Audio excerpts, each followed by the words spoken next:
বাংলাদেশের কৃষি কি আমেরিকার হাতে চলে যাচ্ছে? জিএমও ঢুকিয়ে আমাদের খাদ্য, স্বাস্থ্য আর সার্বভৌমত্ব দখল করার ষড়যন্ত্র করা হচ্ছে। বাংলাদেশের কৃষিখাতকে যুক্তরাষ্ট্র দখল করতে চায়।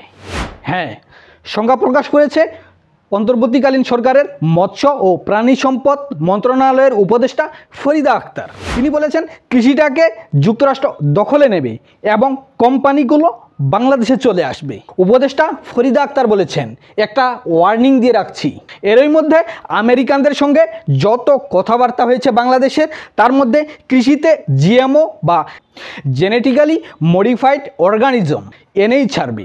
তিনি বলেছেন, আমার মন্ত্রণালয় যেহেতু কৃষি নয়, তাই এ বিষয়ে আমি কোনো কিছু করতে পারছি না।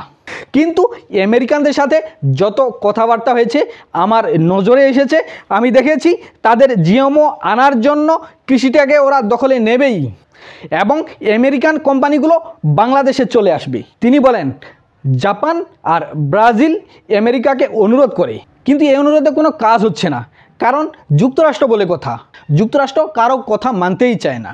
ফরিদা আক্তার ভয়াবহ আশঙ্কার কথা জানিয়ে বলেন, নন ডিসক্লোজার এগ্রিমেন্টের বিষয়ে আমার মত হলো, একজন নাগরিক হিসেবে এটি আমরা মানতে পারি না। আমি নিজেই অসহায় বোধ করছি এটার জন্য।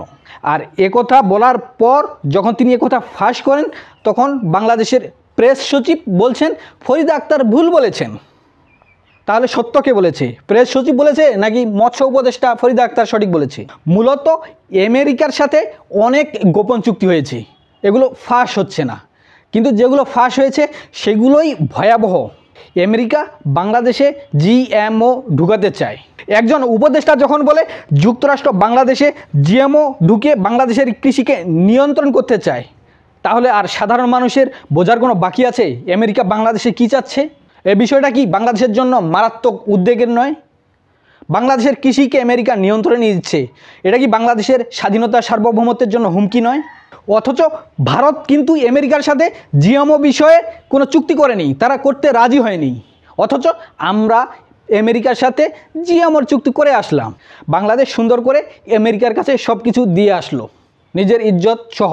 আচ্ছা, যারা জিএমও নিয়ে আমেরিকার সাথে চুক্তি করে আসলো, তারা কি জিএমও সম্পর্কে অভিজ্ঞ? তারা জিএমও ফুডের বিষয়ে কোনো কিছু জানাশোনা আছে? জিএমও কি? অথচ জিএমও ফুডের সাথে বাংলাদেশের মানুষের স্বাস্থ্য নিরাপত্তা জড়িত। অন্তর্বর্তী সরকার কি বাংলাদেশের মানুষের স্বাস্থ্য অধিকারও আমেরিকার কাছে বিক্রি করে দিচ্ছে? অথচ পৃথিবীর অনেক দেশে জিএমও ফসল নিষিদ্ধ, যেমন ভারত, ভুটান, সৌদি আরব, তুরস্ক, France, Germany, Italy, Australia, Hungary, Netherland ইত্যাদি দেশে জিএমও ফসল পুরোপুরি নিষিদ্ধ। অথচ বাংলাদেশের কৃষিতে জিএমও ঢুকিয়ে বাংলাদেশকে শেষ করার ষড়যন্ত্র হচ্ছে। বাংলাদেশের কৃষি সেক্টরটা পুরোপুরি আমেরিকার হাতে তুলে দেওয়া হচ্ছে। একটা জিনিস খেয়াল করেন, যখন বাজারে যাই, যখন আমরা দেখি কোনো মাছের মধ্যে মাছি বসে না, তখন আমরা সহজে বুঝতে পারি এই মাছটার মধ্যে ফরমালিন মেশানো আছে। এই ক্ষতিকর উপাদানের কারণে মাছি পর্যন্ত বসে না। তাহলে কি ভয়াবহ ক্ষতি হচ্ছে? ঠিক তেমনি জিএমও ফসলের মধ্যে কোনো পোকামাকড় বসে না, পোকামাকড় এই ফসলগুলোতে আকৃষ্ট হয় না।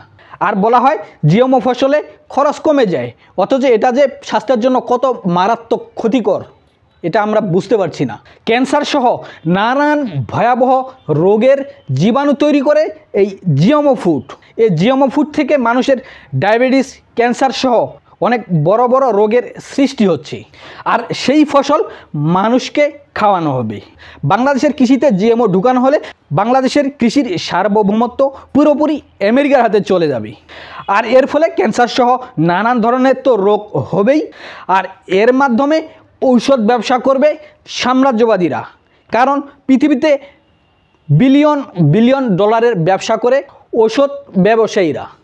বড় বড় কোম্পানিতে পৃথিবীতে বিলিয়ন বিলিয়ন ডলার ইনভেস্ট করে এই ঔষধ কোম্পানিগুলো, আর এর জন্য স্লো পয়জন দেওয়া হয়। আর জিএমও ফুডের মাধ্যমে যেসব রোগ জীবাণু হয়, এতে করে ফুলে ফেপে উঠবে ওষুধ কোম্পানিগুলো। এই বিষয়টা যে কতটা ভয়াবহ, কতটা ভয়ঙ্কর, যখন জিএমও ফুডের পার্শ্ব প্রতিক্রিয়া তৈরি হবে, যখন আমরা ভুগতে থাকব, তখন আমরা বুঝবো এই জিএমও ফুডের মাধ্যমে আমাদের কি অবস্থা হয়ে গেল, আমাদের স্বাস্থ্য কতটা ঝুঁকিতে পড়ে গেল।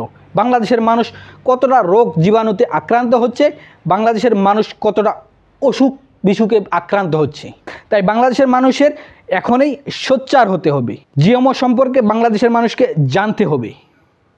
জিএমও ফুড থেকে, জিএমওর ফসল থেকে আমাদেরকে দূরে থাকতে হবে।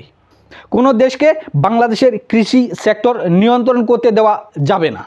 এটা বাংলাদেশের স্বাস্থ্যের নিরাপত্তা ঝুঁকিতে ফেলবে, বাংলাদেশের সার্বভৌমত্ব ঝুঁকিতে ফেলবে। কারণ একটা মৌলিক অধিকার, সেটা আমরা বিদেশিদের হাতে তুলে দিতে পারি না। আজ যদি আমরা কৃষি হারাই, কাল হারাবো আমাদের স্বাস্থ্য, আর তারপর আমাদের স্বাধীনতা। জিএমও শুধু একটি ফসল নয়, এটা আমাদের সার্বভৌমত্বের জন্য একটি মরণ ফাঁদ।